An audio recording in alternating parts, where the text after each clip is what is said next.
réflexion, c'est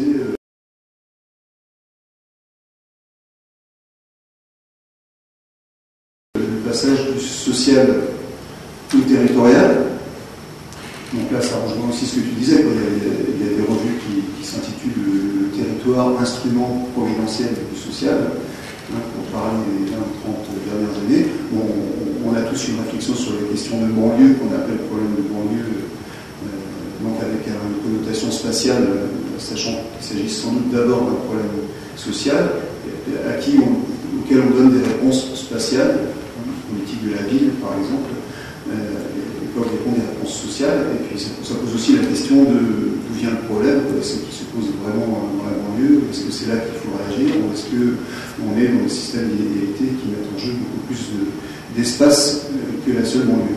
Alors, ça veut dire que dès qu'on réfléchit sur le territoire, bon, là je rejoins en partie ce que tu disais, je vais peut-être résumer un petit peu, dès qu'on réfléchit sur le territoire, en fait on réfléchit sur des questions sociales.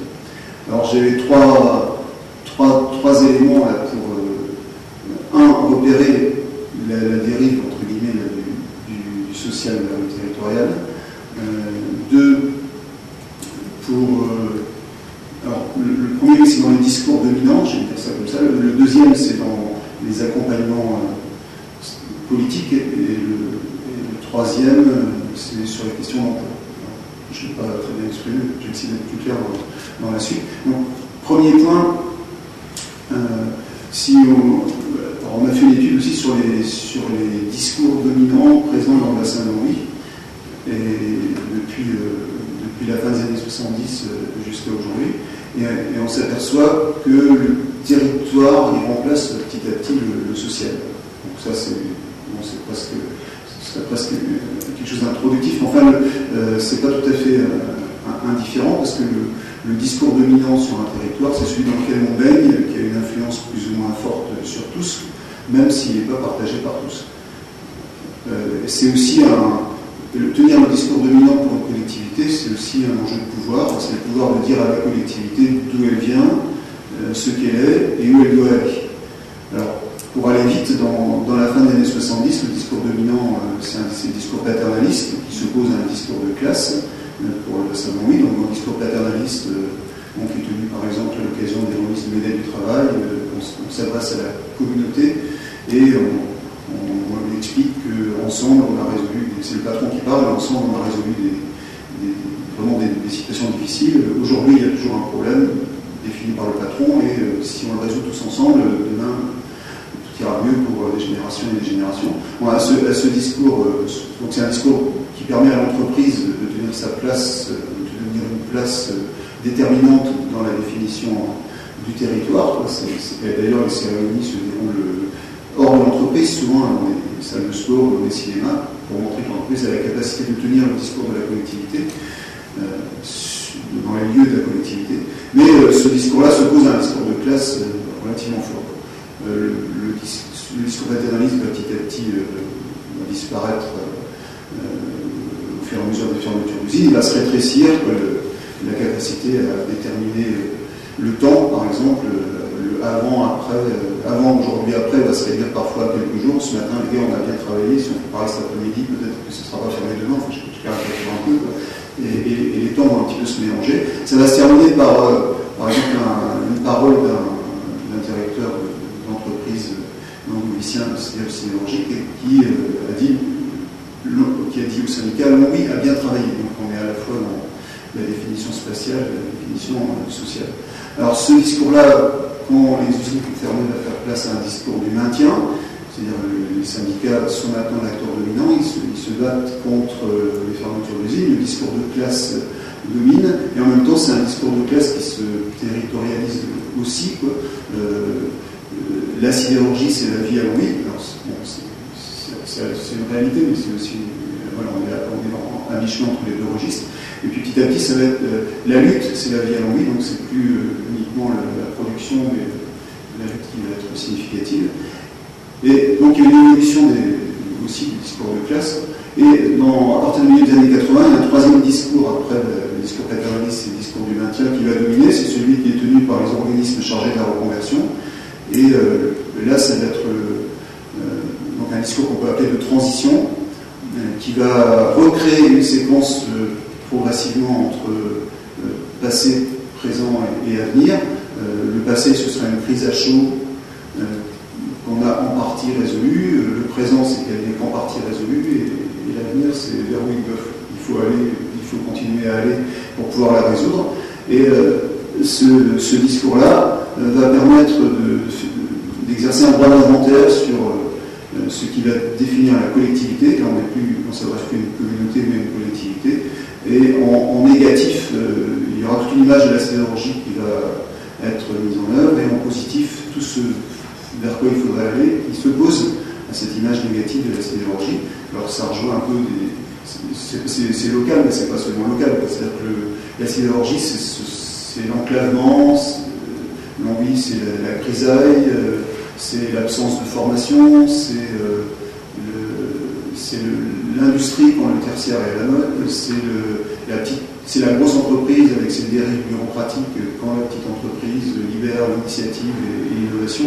Donc on est dans un discours qui renvoie dans un passé négatif, dans des handicaps la situation précédente, et qui valorise au contraire une situation possible, en tout cas celle que souhaitent les organismes chargés de la reconversion, qui se manifeste territorialement, parce que la reconversion est pilotée par ce qu'on appelle par une mission interministérielle, qu'on appelle mission du pôle européen de développement. Donc on est bien dans un objectif géographique ou territorial, même si ce territoire va changer plusieurs fois de surface.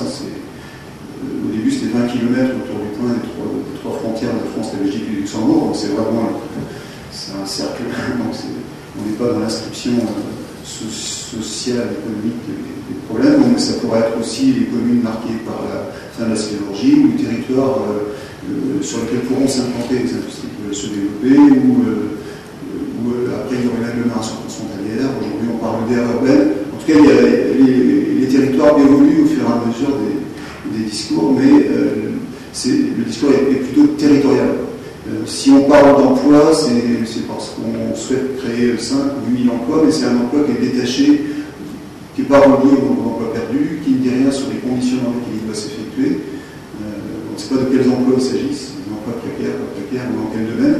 Donc, et le discours de classe ne réapparaîtra face à ce discours plus technocratique et plus froid de la reconversion que quand les usines japonaises ou coréennes qui sont implantées vont disparaître. À chaque fois, il y a un mouvement contre les fermetures. Et le discours de classe, qui n'a pas complètement été dilapidé non plus, le discours de classe réapparaîtra à ce moment-là. Bon, voilà, pour dire que le territoire est très présent, et de plus en plus présent par rapport à des références sociales dans les discours. Je ne développerai pas beaucoup, mais si on étudiait les stratégies économiques, ou en tout cas les stratégies économiques affichées, on a aussi dans le bassin de Longwy pratiquement tout ce qui s'est dit en matière d'économie territoriale qui a été repris. Ça ne veut pas dire que ça a été fait, mais le pôle européen de développement, c'est la théorie de la polarisation, c'est les économies d'échelle. On a profité des multinationales pour essayer d'en retirer quelque chose, internaliser les effets des économies nationales. On a aussi profité de l'adossement Luxembourg, que Luxembourg externalise vers Longwy ce qui pourrait l'être. On a la théorie des réseaux, on a la théorie des districts, on a la théorie... toutes les théories du développement territorial, du développement ont été plus ou moins affichées dans le bassin-là, avec toute la tension entre l'endogène et l'exogène. Bon, pendant ce temps-là, si on regarde les systèmes d'aide qui ont été mis en place, on est pratiquement toujours sur le même scénario que celui des années 70, c'est-à-dire que le territoire est handicapé. Au début, c'est parce qu'il était mono-industriel, ensuite c'est parce qu'il vient de subir une crise très grave, donc il faut l'aider massivement, et ensuite il y a des aides qui arrivent, à qui vont les aides, ça pose question, mais en tout cas la définition, part toujours d'une définition de handicap territoriaux, d'une stigmatisation du territoire, et pas de ses ressources. Donc finalement, on a une grande proximité entre la manière dont on parle du territoire et la manière dont on parle des individus disqualifiés, dont j'avais parlé dans la première partie. Alors qu'est-ce que ça provoque en matière d'emploi? Là aussi, donc là je ne reviens pas là-dessus, parce que tu en as parlé, il y a une illusion depuis pilotage territorial. Je suis un petit peu moins optimiste sur la notion de bassin d'emploi, parce que localement, finalement, avec les frontières, il n'y a qu'une petite moitié des gens qui travaillent et habitent sur place, l'autre moitié travaillant hors du bassin d'emploi, ou alors il faut créer un bassin d'emploi transfrontalier. En tout cas, c'est compliqué. Mais en plus de ça, c'est un bassin d'emploi très segmenté. Alors, je vais donner un chiffre. Pour les enfants de sidérurgistes nés début 90, j'ai comparé ceux qui travaillaient au Luxembourg et ceux qui travaillaient dans le bassin de Longwy.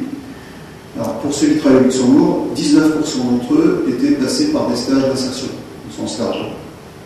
Pour ceux qui travaillent dans le bassin de Longwy, c'est 63% d'entre eux qui étaient passés par des stages d'insertion. Donc, on voit comment, d'une part, le marché est segmenté, mais aussi comment il y a une contribution de tout cet appareil à la segmentation du marché, de s'influençant réciproquement.